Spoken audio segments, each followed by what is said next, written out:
Good evening, everyone. I'm Terry Burns, and I have the great good fortune this evening to be interviewing my friend Frater RC, who you may know as the brains and host and organizer behind EnochiaCon. And we'll talk to him a little bit about that. And then we're going to move on to our main focus, which is to talk about Dee's Heptarchia Mystica. But first, I just want to say, hey, thanks for being here. Um, Oh, thanks for having me. It's great. Well, I thanks for creating EnochiaCon. It was just wonderful to be up there with everyone in Vancouver and in the first year in Vancouver, and we'll be in Austin this fall. I mean, you've done a lot with this. And as we commented many times, one of the joys of EnochiaCon was that we were there, independent scholars, independent magicians, people from a variety of Golden Dawn and AA orders, and guess what? We all got along. It was friggin' amazing. So, on that note, was that a very good introduction? Probably not. But you know what? We're just going to keep going with this.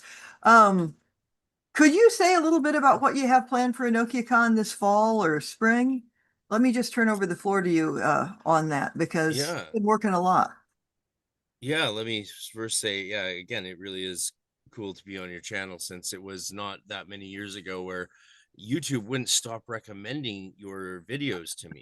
And I'm sorry. as if anyone might know who's been on YouTube much, it's generally more rare to have it recommend things you actually would like.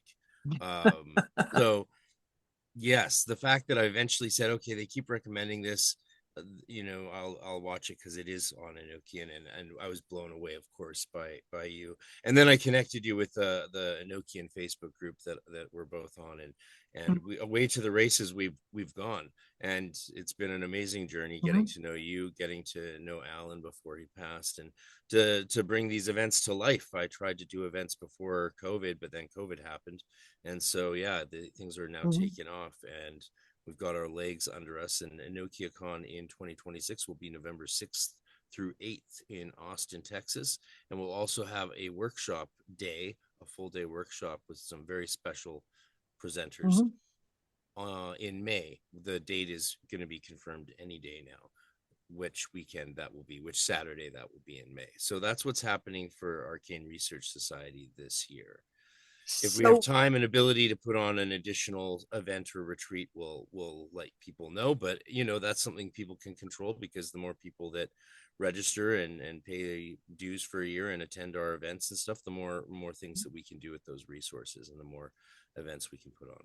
so registration, as I understand it, is open now, and we can drop a link to that below. So that's November 6th to 8th in Austin, Texas, which is a place full of esoteric activity, as many of you know.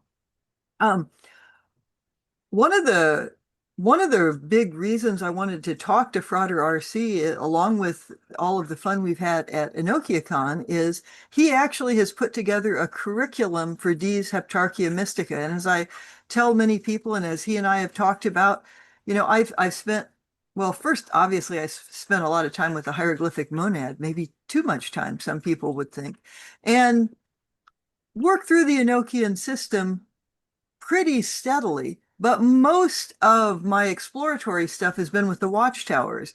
And Frater RC has a whole curriculum on the Heptarchia Mystica. And I just thought, well, this is great. So my students, I've recommended to your curriculum simply because when Alan and I taught a Enochian course the last time, we both felt like we really gave it short shrift, and we probably did. I mean, on our own, we'd scried parts of the system, done all of that. But in terms of the way we were teaching it, we weren't near as comfortable with that as we were with, the Seal of Ammit is one thing, but other things, not so much. So could we just jump in and have you talk a little bit about how you made your curriculum, why you made it? I mean, what inspired you to do that?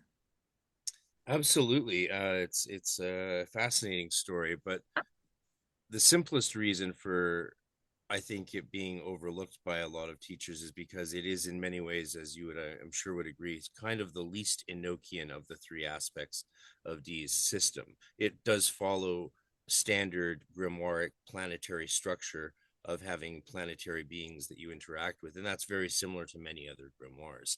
And unlike the watchtowers and the aethers, which are much more distinctly Enochian, and by which we mean yeah, just different to the rest of Western magical systems, and not shockingly different. Number squares, of course, are not that crazy in the Western traditions, but it's an interesting thing that Dee and Kelly brought through from the angels, and that's what led me to create this. Was I had spent most of my life since the early mid 90s loving Enochian, but trying to find my way, as many had struggled to do, and eventually being well trained in the Golden Dawn system for my learning period. And then it was up to me to explore it. And of course, Stephen Skinner and David Rankine's Practical Angel Magic book came out in the mid noughts, and I was in London on a business trip for the company I worked for, and I dragged my coworkers to Atlantis Books, and there we found a numbered edition there, and I pulled it out wondering what it was, and I was absolutely blown away. I said, "Oh, well, this is going to change the game," because at that time I would have had to spend a lot of hours combing through manuscripts in London or Mhm. in Well, the I go to the, you'd have to, locations, yeah, go to the the, Bodleian, wherever the yeah. D manuscripts are. They or order digitized copies, which were a lot of us didn't even know that was something we could do. I think I don't think it was very feasible in the 90s when I was there. I tried to get No. in the 90s, but because I wasn't a doctoral student yet, because I was 16, they wouldn't let me in. Well, Um, and to the rest of you, I assume you know, but just to say it, I mean, the manuscripts that you have now in Kevin Kline's Complete Spirit Diaries, not only was that not out, but the first edition of Joseph Peterson's book wasn't out yet. So, I mean, nothing was out yet unless you were in an order that had some stuff, which was great as far as it goes. Anyway, please go ahead. Yeah, we worked with what we had. It's interesting. I think Peterson technically put out his book in like 84 through Adam McLean, but that was such a Did limited he? Oh, run, I and had no also idea. not. I didn't I know. think there I think if you look, you will see it originally, but again, who knew about that? And it's not like there was a way to notify everyone around the world in the Y- You 80s and know, even in well, the just a quick 90s. side story is what I knew Yeah. was that was going on in the 90s, and this may explain my whole focus on the Watchtower, was the complete Enochian handbook that Vincent Bridges and Hmm. Darlene had. And they'd gotten manuscripts from the British Library and so on, but that meant at first, that was what I took as like, oh, this is what everyone does. You talk about four-dimensional geometry and what, and then I found, oh, well, that's not what most people are doing, in fact. And then I went back and learned the Heptarchic system because it was not a system that they used much. And then the Peterson's edition, that was the one that most of us, that was widely available in this country at least, was the one I read. Anyway, please continue. Yeah, absolutely. Well, I love that we can get into those little details Mhm. together, because that's really fun for me. Hopefully, those while you watching this don't mind us Mhm. geeking out a bit on the minutia, Mhm. because yeah, it is interesting. But overall, why did I create an intro to the Heptarchia system? Well, mainly what I've done is create a curriculum, so I'm adding new pieces to it all the time, so you get more than just a mini course. But what I noticed was there's a lot of pathways into watchtower work Mhm. and ether working, whether you're doing it as parts of the earth or scrying it or traveling it in the way that Crowley made famous and that came out of the GD tradition. But with the Heptarchia, while there was great books, Scott Michael Stenwick's Mastering the Mystical Heptarchy is great. Frater Yechida in his Enochian Magic Theory and Practice covers it really well. And of course, Aaron Leach does a beautiful job laying it out and the history around it and his own thoughts and all of them. And actually another person who made a great observation or two was Jason Newcomb in his book. So everyone makes, I find, their very most prominent discoveries within those books. They all have something that's like really something that they brought, Mhm. whether it's a point of view or an actual discovery or observing something other people miss, or proposing an interesting way of working with it. Sometimes it just has to do with comparing materia magica, the different tools and materials we use. For example, Scott Stenwick, for example, would, Mhm. has done so much. Again, he is one of the most experienced out there. He's done so much, and he swears by doing sigils and seals on pieces of paper, even sometimes printed out, and using a brass ring, and says just it works perfectly fine for him. And so there's bits of information like that that are very valuable for modern practitioners to hear. Lon Milo Duquette's another one that just can't Mhm. be forgotten when it comes to introducing people to Enochian Oh, magic. I think in But that case, again, he does a yeah, really, but again, really he nice focused. job. When I did work with him, it was we were doing a mixture of stuff that came out of the table, which is how he opens things, the holy table Mhm. of practice, and then using it to go into the aether working, which is what I first learned in the GD tradition, believe it or not, and then watchtowers, and then Heptarchia a little later on, and of course they did some interesting things with that. But what hopefully some of you are a little bit overwhelmed by all of this. I hope so, because I was for a very long time. And then I had a good experience in Prague in 2019 with the Angels, Mhm. talked to them a bit, was guided, did a series of little lectures there at the Kelixer Cafe, at the Alchemist basement, and underground the tower. And what was clear to me is that for me, I was called to start at the beginning and work and go through it successively from the first piece that was delivered to the last. And I really found spiritual meaning in that calling. And it's lit a fire under me ever since. And so it's like this was an avenue outside of the Golden Dawn or other syncretic approaches, including a personalized piecemeal approach. I said, okay, what will happen if I go through it from the beginning onward? Well, Mhm. this would mean taking a rather somewhat purist or traditionalist approach at the very least, um, while not, ignoring modern developments and insights. Of course, some of us might change the Y to 15 on Mhm. the Enochian Well, Sigillum Diamet, because we find that is a good modern but see, observation. that's really a purist approach. I mean, and I just have to Yeah, interject you could this. I argue. feel real strongly about it, that what people call de-purist approach means that you think you can get in the mind of a man who was a very eccentric genius. And a lot of people don't. I mean, just if you're going to change that why because you found that blind that Clay Holden talks about, then you're like, oh, this is how complicated and how you could be polite and say guarded or impolite and say deceptive that D could be. But still, it's still a D purist approach. Yeah, and so I definitely don't think any of us can ever get into the mind of D. And to clarify, because I do distinguish between D purism and what I call traditional Yeah. traditionalism in the approach, and I define traditionalism as an approach that would include the history of developments from D's lifetime up until the Golden Dawn. So, Mhm. the emergence of manuscripts that we don't know who wrote them, such as Practical Angel Magic is published by Mhm. Skinner and Rankine, right? Mhm. You feel you have a good idea who wrote that, but other people would argue. Uh, Either way, I would consider that part of the tradition. Depurism, as it was explained to me, is relying solely on Dee's original writings, mhm. not so much on his intentions, but on those writings, and that any deviation from those writings violates that purism. That's how it was explained to me. Now, of course, Mhm. it's obviously a fact that anyone who considers themselves a deep purist, if you analyze their approach, is not going to follow those rules precisely. And we Well, all just kind of accept that because it's a very small field of serious students and mhm. practitioners, Enochian magic. But it's a fascinating one, which of course is why we're able to do events for it and have them becoming increasingly popular. So, yay.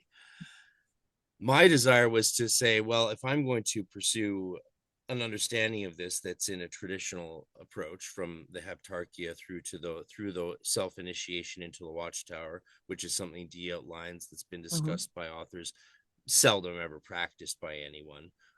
Especially never practiced by those who consider Enochian magic dangerous, chaotic, or ineffective. Any of those people who Mhm. have said that those things have never actually tried to do it in any way, shape, or form that it was instructed to be done.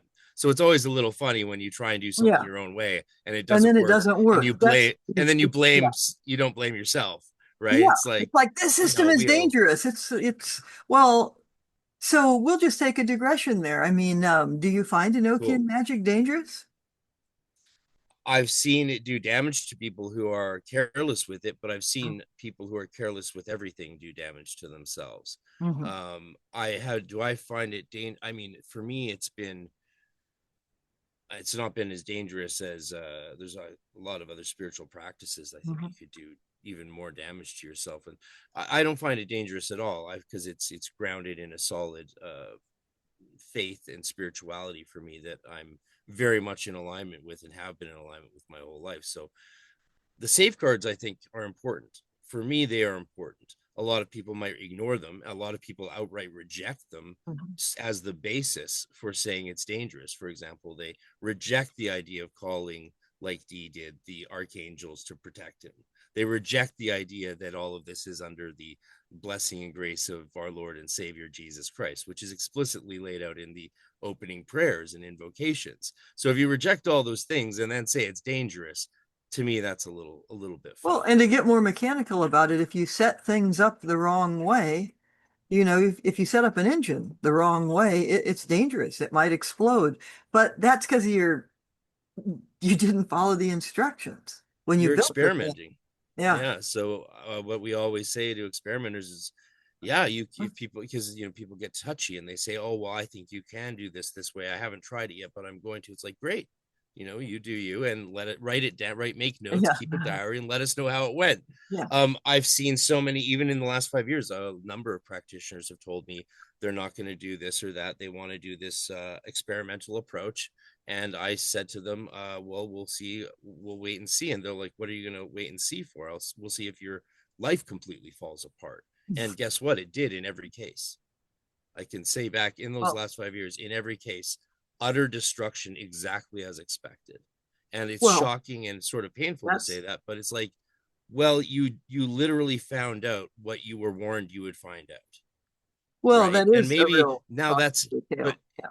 there's a deeper spiritual thing going on here, but that's not necessarily a bad thing, right? Because what do the angels say the system's about, Well, right? So there is a way for them to even interpret your life falling apart as actually just being the unveiling of your true path. well, it So is. there's a I way mean, to, like the Tower card in the tarot, and that is a point Alan and I would make when we did public demonstrations of it. It's like because we didn't think there was any danger at all, and we never heard from anyone who participated that they had a problem with coming into the temple space, kind of giving them the ride up on the elevator. Isn't this cool? Yeah. But if you're going to do it yourself, that takes a lot of time and intention, obviously. But also, if you're doing something and what you're truly asking for is to evolve spiritually, and you got a bunch of creepy stuff in your closet, well, you can't have all that creepy stuff in your closet and sincerely ask to evolve and not expect that some stuff is going to happen that you're going to have to face. And that's what I've seen a time or two, although um, not as often as I've seen it happen in initiatory magical orders, frankly. But well, of course, because in initiatory groups or magical groups or any spiritual community, can happen in a yoga community or a yeah, Christian church, right? You got the added fun of other human beings, yeah. and we're the craziest spirits of them all. People are out there worried about angels and demons. It's like, have you met other people? And we love So other people. at least when you're alone with your prayer book and your hymns, doing a Christian based Enochian magic or a pagan varietal of it, since it's very amenable to whatever your belief system is, you can simply just swap out divine names as magicians tend to Which, do. For me, I like the fact that it's Christian because I'm Christian, so it's very germane to my natural being. However, I know we've all seen the fabulous work done by pagan practitioners, Hermetists and Thelemites, and yeah, I even Well, and I Hercules, consider everyone, myself, as you anyone. know, a Hermetic neo-pagan, and that's why I was talking about it in a bit different way. But that doesn't mean that I don't. I agree completely with what you're saying in that. As what I tell my students is, you have to have a spiritual practice, and one where you can take something like a vow to do no harm, and then you're golden, you know? And the teachings of Jesus Christ are a great entry if you're Christian, as you obviously are. And, I love those teachings also, although I don't consider myself Christian. Well, I think it's especially germane to paganism because of the Hermetism within Dee's Christianity. I mean, Right. I don't think at this point anyone can argue that Dee didn't see himself as a Hermetic Christian in the same way Ludovico Lazzarelli would have seen Mhm. No, himself, I right? In the completely. same way that Agrippa publicly in Italy lectured in his lifetime that Hermetic Christianity is the truest and ultimate form Mhm. of Christianity, right? He Yeah. argued that publicly in Italy, and apparently no one had a problem Well, with it, what is according to one thing Dr. within Sledge Hermeticism? It's of the idea that within Esoterica. all religions is a kernel of truth. And as long as you are following that theology, things are going to mesh. So listen, I'm wondering, just if you would mind, and if you do say so, but would you mind kind of running us through your curriculum, not teaching Not it? at all. Not Why at all. don't, I love that. why don't I change the gallery setting here so that it's on speaker view and you can just let us see what you got going there. Absolutely.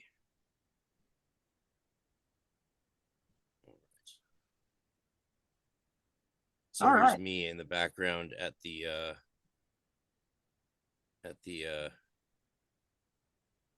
base of Prague, Kelly's Tower in Prague. Nice.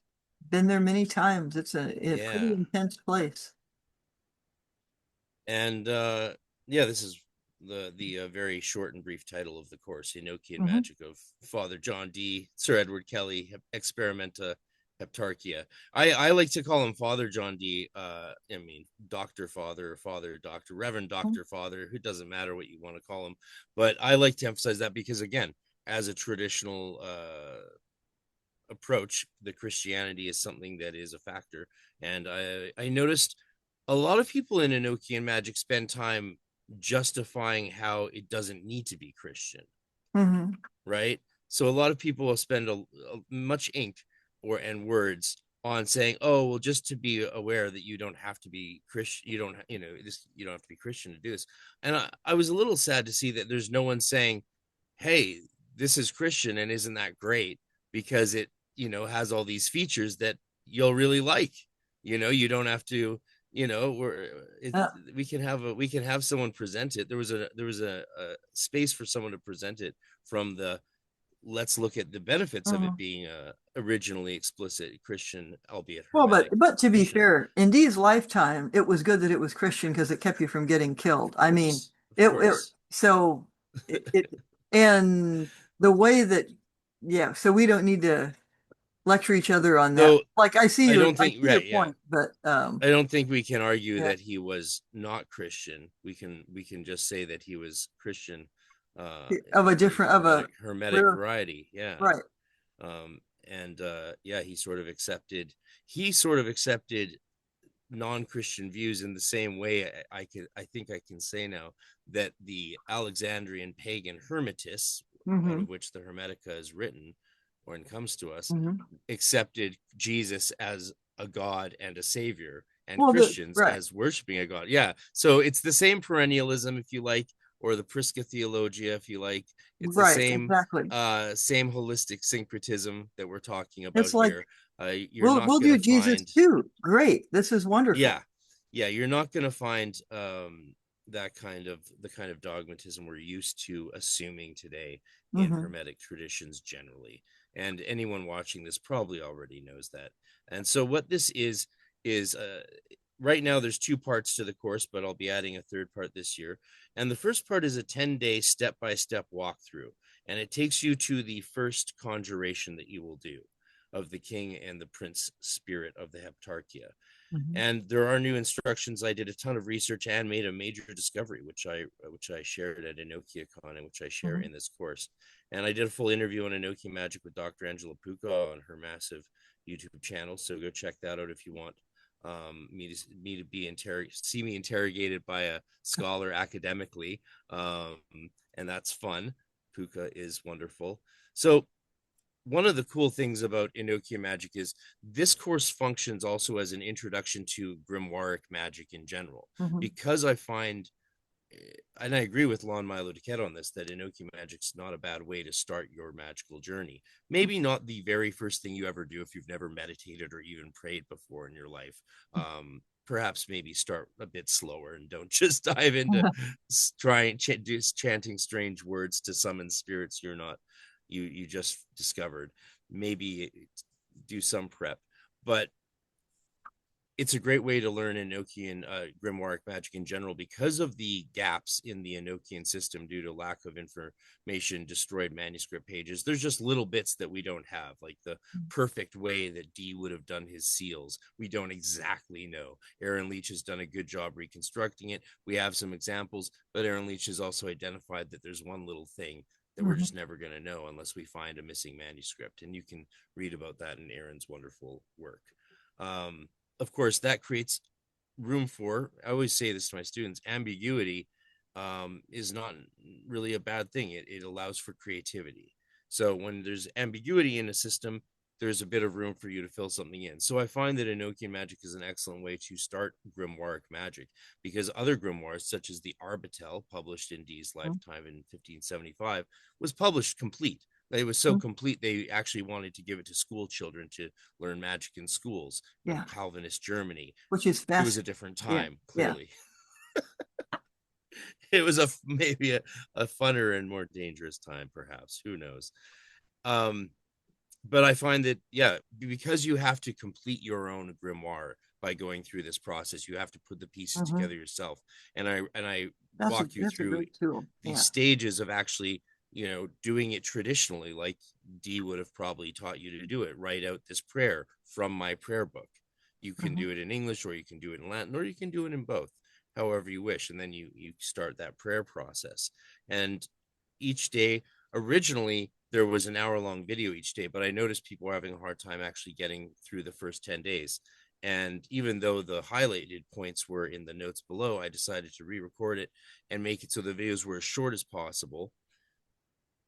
They're not super short, but short enough that you can re-watch them quickly Mhm. to get an idea of what you might have forgotten, So or you just by to short, you clarify a mean like point. 20 minutes to a half an hour about Yeah, the time? yeah. Instead of a solid hour in which the key points are spread out throughout an hour of talking, Mhm. I made it a bit more compact with a synopsis and then a little quiz to make sure that you've actually connected to the main points. So it takes you through day one, the understanding of angelic visions, then the heptarchial oration, one of the main prayers of the system to start initiating you into the system, the heptarchial conjurations. So you write out the conjuration that you will use, and writing out is a very important process. And I explain why on a variety of levels. But another thing that we know now from scientific studies is nothing like handwriting actually causes synapses to fire, refire, and make new connections in your brain like handwriting does. It's why school systems around the world are going back to handwriting in classrooms.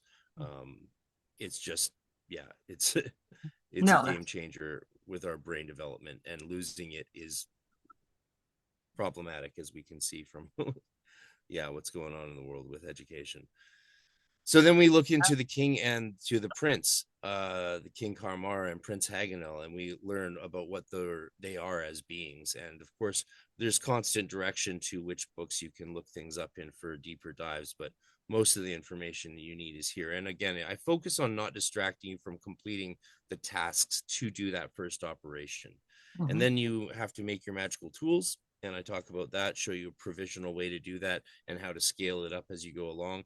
You don't have to make the fancy, expensive tools that people make in this system, because I do agree with the argument that if you can't do Mhm. it on a basic version of them, then you probably can't do it. If you can't do something with a paper sigil, you probably can't do one with a pure gold one. That would No be my kidding. argument. Yeah. Some people don't like that argument, but that's just a different school of thought. Yes. So the tools, the contemplation, which is the practice of communicating with the angel. Then we move on to the full sigil creation, and there's a bit of room for creativity there, but we do follow a generally traditional path for doing that. Then there's the preparation, which is very important, often overlooked, and I think I've had my most significant insights in that stage. Then there's the divination and the angelic powers on day 9, and then on day 10 we go over what the actual operation looks like from start to finish. And to do it, you can get through it in about 45 minutes, actually, start to finish. If you add things like the penitential psalms beforehand, that'll add another 15-20 minutes. And it's fun. People say, well, should I do that or should I not? You should do it and you should not do it. You should try both ways and see which you like. People often, if they've never done the penitential psalms, which Dee would use before an operation, if you've never done those before an operation, you're probably in for a treat, because it's kind of like it can lead to a breakthrough experience just by doing that alone, in the same way that we would at a new age breathing ceremony or something like that. You can have that by rigorous reading of psalms and prayers and invocations, and that's how grimoire magic works. To a large extent, we generate this energy through our human spirit, which even the angels in Dee's diary say is something they don't understand. When Dee asks the angels, how do I write a prayer from the heart that connects to God? The angels are like, how would we know that? And he's like, well, because you're angels. He's like, yeah, but we're not men. We're not you. We don't know what that's like for you. And it really is one of those moments in Dee's diaries where you're like, the things he's talking to don't understand what he is, just as he doesn't understand what they are. And that's so interesting to see those moments in the diary. Well, and then the So then fact that they're mediated by Kelly. But yes, I'm sorry. Go ahead. Exactly. Which then that brings up all kinds of fun, which you're the living expert in at this point, I think, when it comes to Kelly and his influence on all of that. And we've got so many new understandings due to your work and to the work of other scholars like Vincent Bridges and them. Kelly's been resuscitated in recent years. So after you do the 10 days of preparation, then you have your 3 days to prepare and do the operation, which just means, optional fasting and purification. And then you do the operation yourself. And then part 2 is how to go beyond that into deeper operations with the king and prince Karmara. And that's how the course begins. And I'll be releasing a 3rd part of it this year. And so you can join the curriculum right here. And Dr. Burns has got a discount code for you. So you can all check that out in the links below. That's a basic overview. So it took about 3-4 years to make sure that I had done my, I was already familiar with this field of study for decades before I created this intro course, because I want to get more people into this aspect of Enochian magic in particular, right? Obviously, the watchtowers and the aethers are wonderful and should be explored as well, but I did feel like there needed to be a step-by-step guide to get people into the Heptarchia Mystica. Well, now, am I mistaken? But are you you're having them do the first 2 calls right before they haven't done the watchtowers or anything like that at that point, but they are doing the first 2 calls from which we get the commonly used opening of the veil in a really distilled version. Yes. So, do you want to explain a little bit about why you're doing it that way? You don't have to. Yes, it's one of those things that I think that the best argument for that is that it's become consensus among practitioners that that's what works. Now, a lot of practitioners actually have said you should just use one or the other. I have experimented with every possible variety.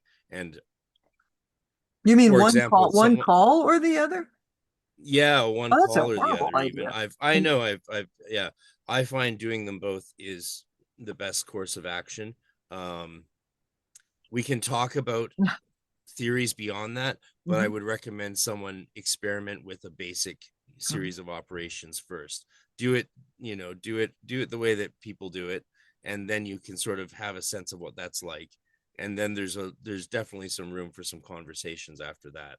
And we do have that in the course, and we have a community of those who have taken the course where you mhm, can ask questions and make comments and stuff. And you'll see Dr. Burns and other people's comments. A lot of Enochian authors have taken this course, and mhm. mainly the thing that I'm proudest of with it is that new people who have never had an entrance to Enochian magic have been able to get through it, have done the operation, and have had an experience that they considered noteworthy. So that's the main thing there. I try to very hard to avoid the controversies around Enochian magic, around practices. For Mhm. example, there's the calls, like you said, they came later on. Well, they've still become this is not a historical um recreation of what Dee did. A lot of people actually I've noticed have tried to pigeonhole my work here as a historical recreation to Right. It's provide to provide an UA course of what it really should have been and how Dee would have done it. Even Dr. Puka was clearly had heard from someone or something that that's what I was doing, and that's not at all what I'm doing. I'm presenting the best possible modern adepts approach to working with Enochian well, and magic, just looking at starting what with you the have there, Heptarchia. I would say Yeah, and anyone so who like knows the system is it's going to be clear that's not what you're doing. Um, and yeah, and just and to, so yeah.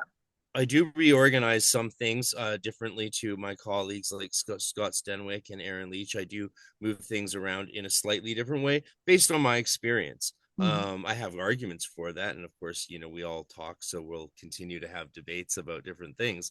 But if no one denies that at the end of the day, what's interesting is what works. mhm. And so I've found, for example, some of my most shocking results, and I mean shocking is in like kind of verifiably leading to results, or at least personal transformation, have come on the operations where I said, okay, let's try this out, Scott Stenwick, and just taken a Sharpie and Mhm. drawn the seal on a printer paper and done Yeah. the whole seal that way, and then use that instead of the large big circular seal I spent 40 hours painting, Well, with all the proper designs and all the care and passion I could put into it. And I've had those experiences because the spirits are objective beings that are out there in reality, and sometimes you can all the work and preparation in the world sometimes might not entice them to make themselves known and minister to you, but sometimes your soul is in the right place, your heart's in the right place,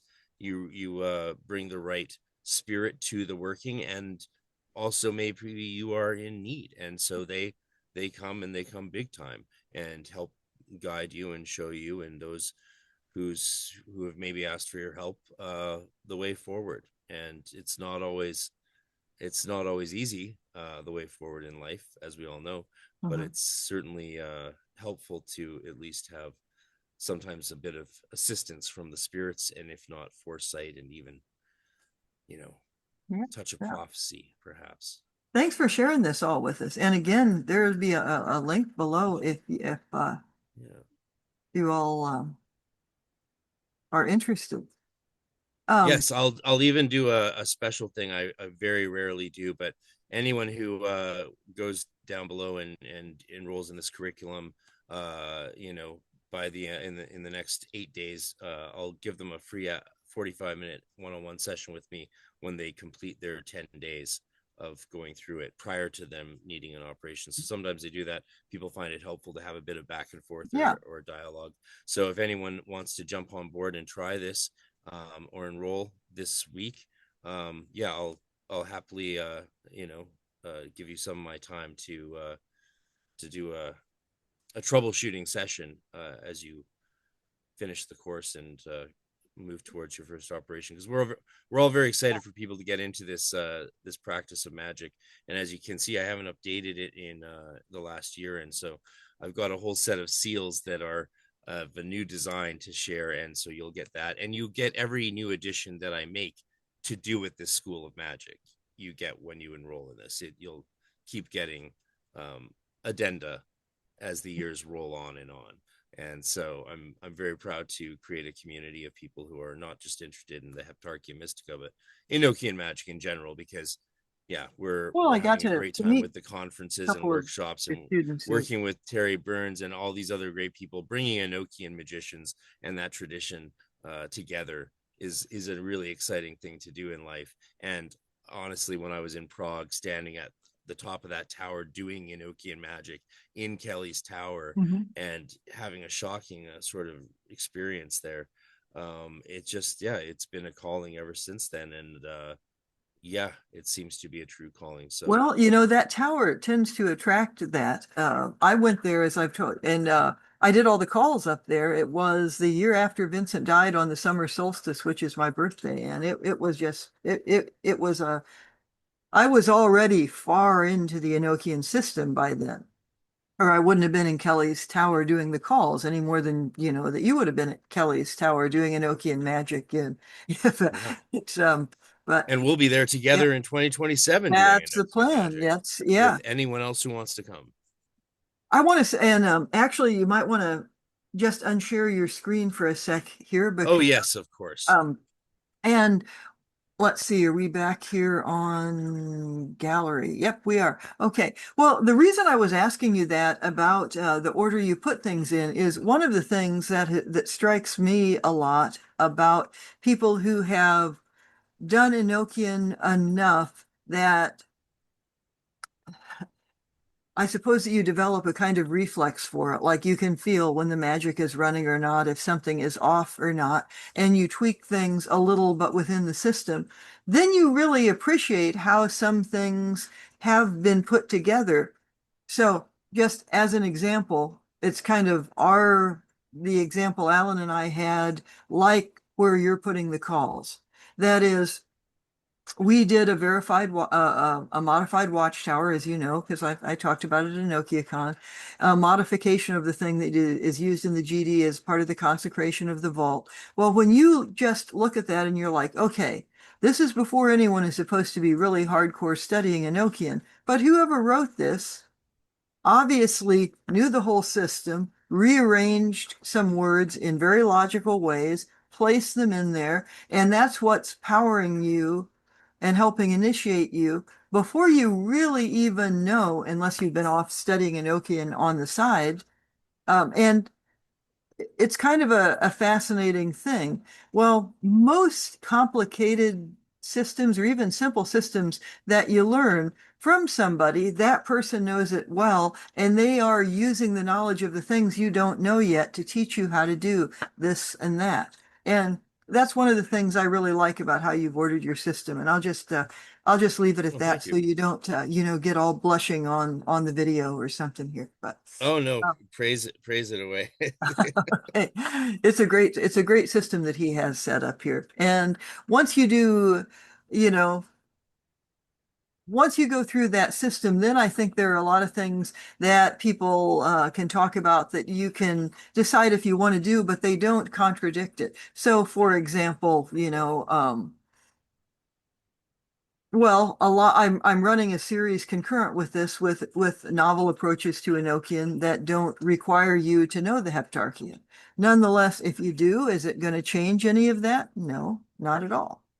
If you decide that these weren't angels, they were extraterrestrials, not going to change any of that. Now, it might affect how, you know, upset someone else who is looking at things in a very doctrinaire way. But the point is not dogma. The point is hopefully spiritual growth and bringing better things to our lives. I have some random questions to ask you here before I let you go, though. First of all, this is the easy one. What is a question you wish I'd ask you about the Heptarchia that I haven't asked you? Hmm. Oh, I don't know. That's actually a tough one. What do I wish to ask? Well, I mean, I uh,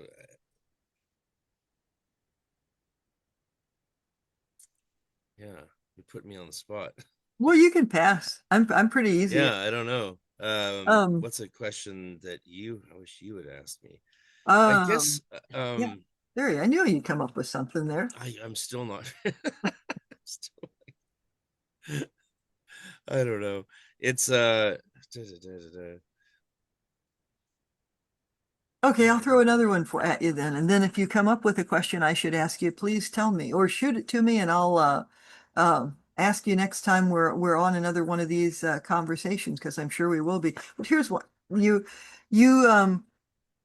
have talked about, and so has Aaron, about how and so have a lot of people, but I think you and Aaron are the most articulate of them that are still alive about how the Enochian system grows out of grimoire or Solomonic magic. So the Enochian system is John Dee, but it's scryed through Edward Kelly. And we know how the mind of a scryer can affect what comes through. We can even probably point to places in there where things come through that seem a lot more like Edward Kelly's human self than angels. Okay, but with all of that, does that imply to you that Edward Kelly must have known grimoire magic very well? Because it's as you say, it's very much structured like grimoire mat, like the Arbitel, or you can even think of some others like the Heptameron, which is a bit different, but not I mean, I think it's hard to deny that Edward Kelly was familiar with grimoire magic, right? that. I don't know how I anyone could argue that. His constant, his encouraging Dee to yeah, explore Goetia alone exactly. imply is explicitly shows you. I mean, theories of whether he was the owner of the Book of Oberon aside. Oh, well, Yeah, this his is love. something we have talked about off screw. I think the Book of Oberon came from Kelly, Yeah, so but that theory aside, he was trying to propose goetic explorations with Dee. And again, the grimoires were more common, I think, than people realize. That's the mhm, thing, right? They're mhm, actually not that common in our modern world, mhm, despite not just the New Age or the modern grimoire revolution. This stuff, like one thing I've been reading a Golden Dawn history book recently, the new one by Melissa Seams, Light in Extension, and mhm, the shocking thing reading it, because you hear all about the theosophical societies and the mhm, esoteric sections, all these things, guys, in northern England, it was just as much new age occult revolution then, it seems, as mhm, it is today. So wait, maybe there was just never a dip. mhm, Maybe it's been actually completely steady, not just the last 50 or 100 years or 500 years, maybe forever. mhm, It's just whether you happen in your life to focus on the aspects of culture that touch on magic and mhm. witchcraft and summoning spirits. Yeah. But it does look, the more I get older Mhm. and further refine my knowledge of history, the more it looks like there's been a very solid through line, even Well, during persecution times and whatever. Like, there's just, if you think there's a period in which there wasn't much magic, I'm starting to think that you actually just haven't looked at that period enough or yet, things have gone so underground, and then when they come above ground, people are like, "Oh, look at this." So, like in the 90s, I'm even having a hard like, time "Oh, look finding at this." periods where it's But underground, where it really is underground. Like, well, you know what I mean? I'm this is a new idea, mhm. so I hope you don't mind me being so No, no, confident throw it in it. out It's there. just the I do. more I'm just starting to realize that Yeah. maybe there was never an underground period of any of this. Maybe it was always pretty obvious to anyone who actually wanted to look for it. Well, I don't, I mean, I'd say there's definitely times of severe repression. I mean, the entity's life, I Definitely. mean, the argument that maybe he starved to death. But I do think what you're saying is something, it is a function of age in ways. Like I try not to become this stereotype of an older person when I hear a student who's 20 or so talking about how, well, in your generation, da da da da da, as if like I was my parents' generation. And then I'm like, well, maybe they weren't, you know? Maybe they had ideas about some of these things. In fact, I know they did. In fact, I said in Yeah. fact twice. Oops. But I'm really, I certainly think that there is a tendency to not think that people know things that they don't make explicit, and magic works much better when it is clothed in some ways. In the same way you make a spell and it builds and builds and builds until you decide to release it. Ideally, no one should know that anything is going on until something is released. And so I don't know. I'm kind of two minds of that whole thing. Here's an example, sort of, kind of, that highlights sort of what I mean. You'll see people complain about like all the Etsy witches and Etsy magic Oh yeah. spells and all those Yeah. people on Etsy, right? Like as if that's a new phenomena only created by the internet, Hmm. but it's not. It was in many periods of the last 1,000 years and before, definitely in the era of the PGM.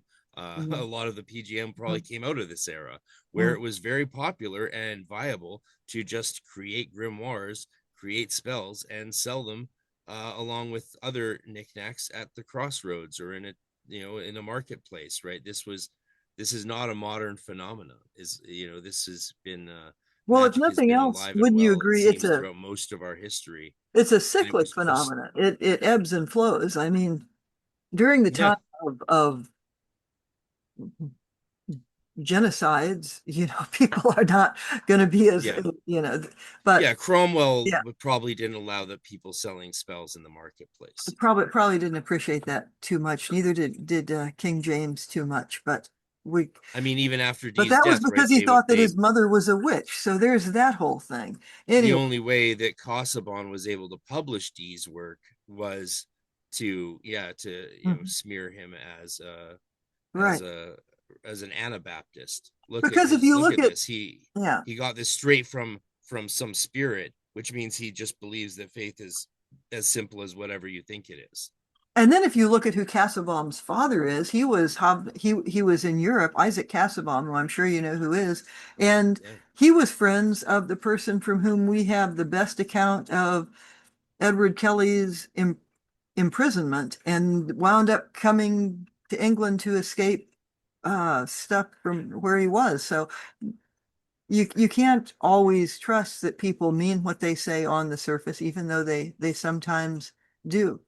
Um, Okay, I Yeah. was going to ask you since this was about the Heptarchia, have you studied the Heptameron of Pietro di Abano much? I know you have a pretty good Yeah. classical education and Renaissance education compared to too many folks. Do Yeah, you I'm see okay. um I mean, it's just it's another book of ritual magic rites where you yeah, but I yeah, have the yeah, Peterson copies, and I have yeah.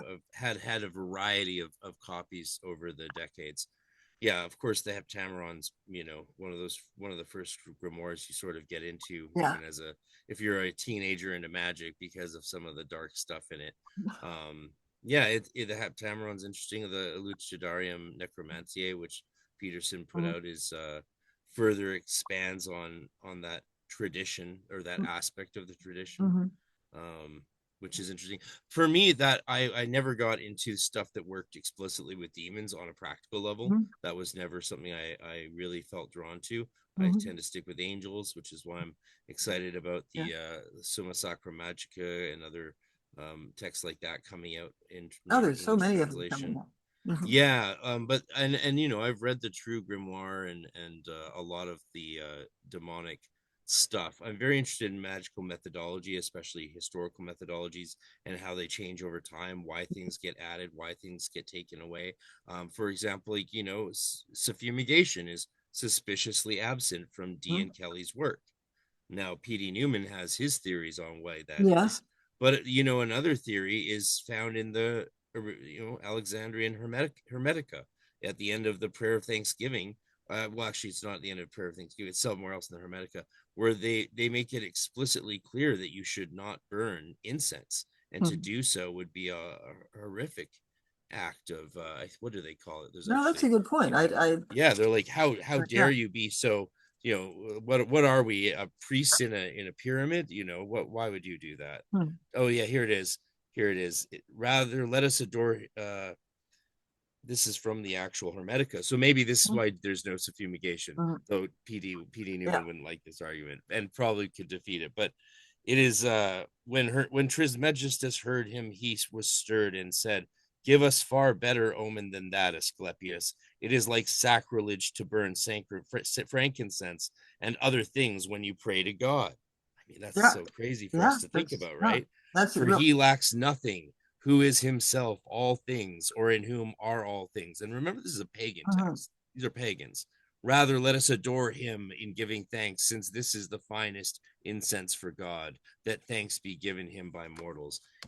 It's the kind of argument you would expect to see being made, like in pure by the Puritan reformers, Mhm. right?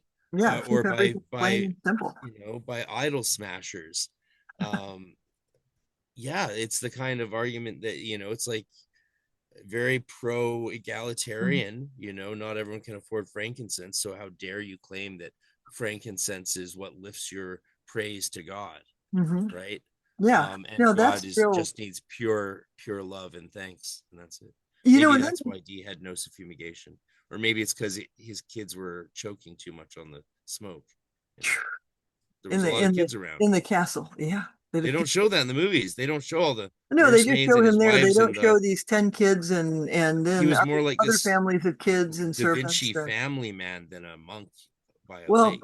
which raises the question that I mean, I've tried to explore a little, and I did it with the hieroglyphic monad because we're familiar with groups that have double cubical altars, and there's a double cube in the monad. And so, yeah, oh, gee, thanks.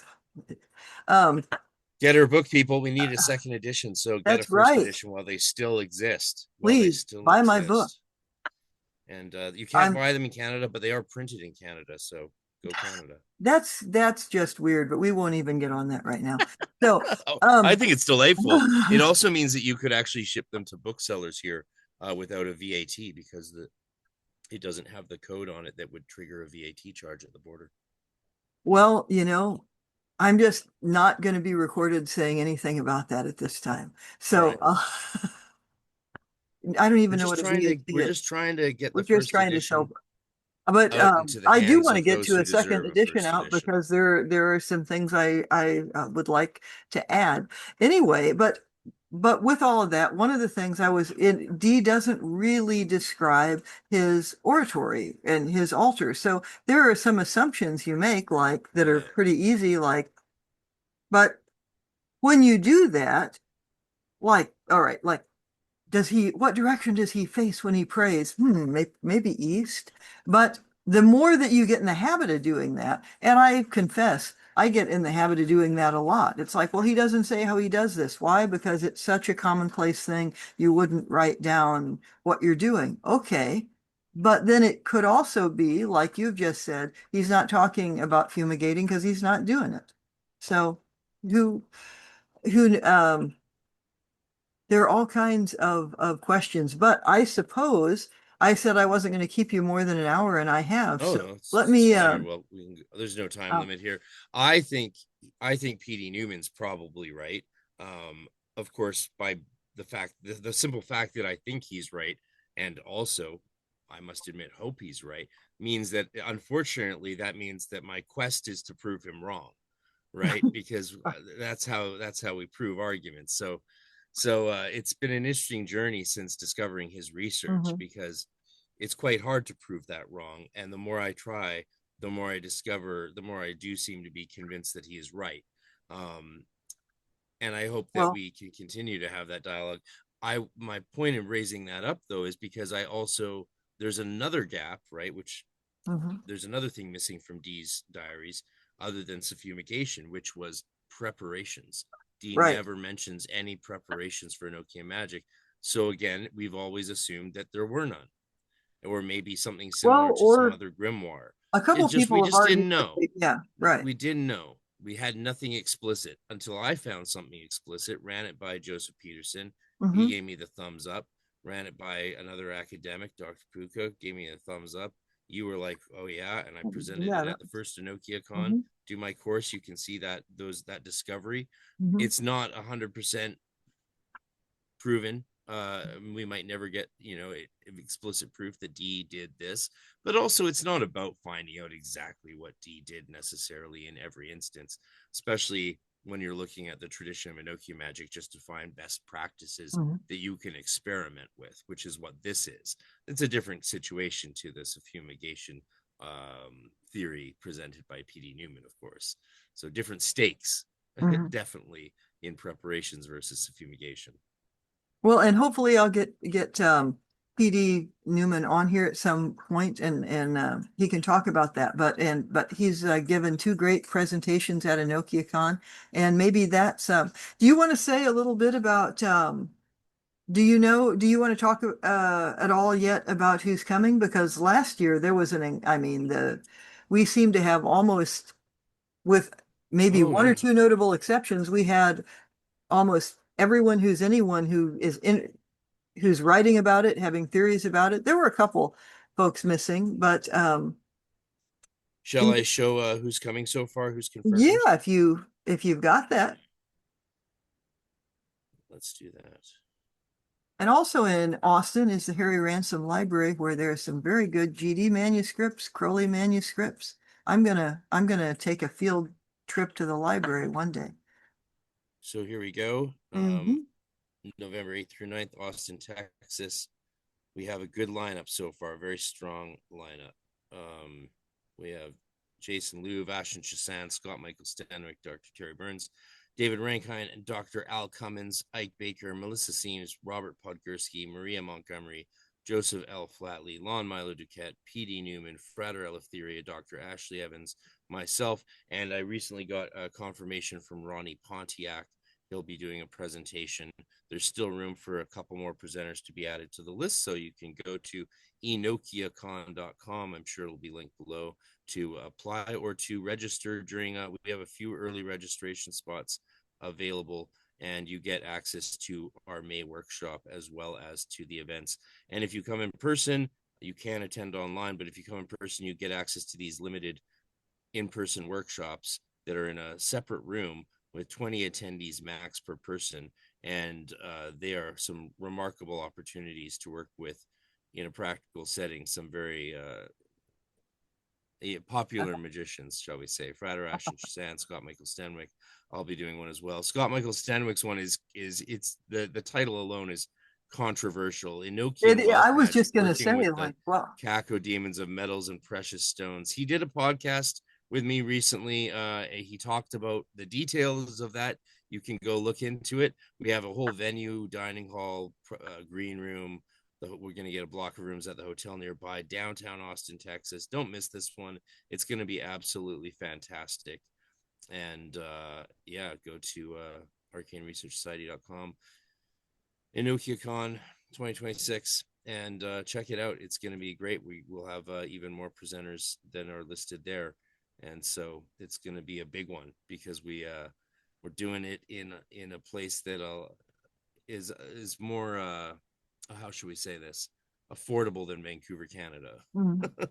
Although So it was a we end blast up to be in we Vancouver. had a Had great a great time. time. We had a great time, and the University of British Columbia even gave us a free room upgrade, and that was great. But we were limited till like 5 p.m. each day, whereas this year we have morning till night, Mhm. including a dining hall. We'll have a lunch buffet of sandwiches. So, whether you're celiac, keto, or whatever, you can stick around and hang out with other people and eat lunch together and then So not more have to get workshops to off. be announced. You got to sign me up for a workshop. I want to teach people Alarian's Watchtower, but Absolutely. and then Absolutely. maybe And we see what can I go. mean? Like, Yeah, we're not even at that stage yeah. right now. We'll be there by the end of the month, and then we'll have ads rolling out and promo videos rolling out and all of that. But yeah, it's happening in November, but with the workshop in May. So there's gonna be a lot of promotion coming up. I've been very busy behind the scenes getting all the pieces in place and getting confirmations, and I have to get approvals and stuff from Mhm. the venues people, and also have to do things like event insurance and a lot of details behind the scene. A It's a lot of lot of fun. work, but at least there's a conference now that I'm excited to go to. There is, and it has been a great conference every year so far, both of them. But there was nothing like It's it just before. gonna keep going. Yeah, and next year we're doing Prague. Yes, And if we, when we are there, I would love to give anyone a tour of all the cool Dee and Kelly sites because it seems like I've spent some of the happiest times of my life creeping around and finding those places and having tour guides find them, friends find them. So Yeah, lots EnochiaCon in going on. Prague next year in 2027 will probably Mhm, be like an entire week. It'll mhm. probably be 5 to 7 days, including like a retreat aspect. But yeah, And to work very in, exciting. but yeah, it should that I'm so glad that you're doing that. Well, listen, I think I'm gonna call this a wrap, but thank you so much for being here. It's an honor to be on this channel. I've spent so many hundreds of hours going through your Monas Hieroglyphica course, and now that I have your physical copy of your book, I'll be going through it again Well, this year because it is so much fun. Not only do I love the fact that it takes me into that time period, so if you read a biography of Dee at the same time, you really get immersion. And I was like listening to Elizabethan music, like Green Sleeves on repeat while I was studying your courses and reading these things. So it was just a really amazing experience into what a genius Dee actually was. I mean, everyone loves to libel the guy, and what you did, I think, is finally definitively prove that he was not even just a genius in one way, but in many, and was a very whole human being well, and a thank you, man. very relatable human being with just a mind that is actually worth understanding. And that's not, however, how the Monas Hieroglyphica was presented to me in the 90s. But of course, I don't blame my teachers back then because the they just the amount of skill set and training you have to be able to really unpack that text is phenomenal. And you and Nancy Turner put in years and years of work to do it. We were in a lot of it. It's if you look at a car as a bicycle, you're not gonna figure out what it is. And I think that's part of the, but anyway, thank you, man. I appreciate that. Um, anyway, have a great night and thank you all out there for joining us. Hope to see some of you at EnochiaCon. Go get Bye-bye the for course, now. and Yeah, hopefully we'll do a one-on-one soon, and we can yeah. get you into being an Enochian magician, or at least help you build your own Enochian grimoire so you can really understand what we're doing on an experiential level. And then we'll change the world. Bye for now, y'all. Amen.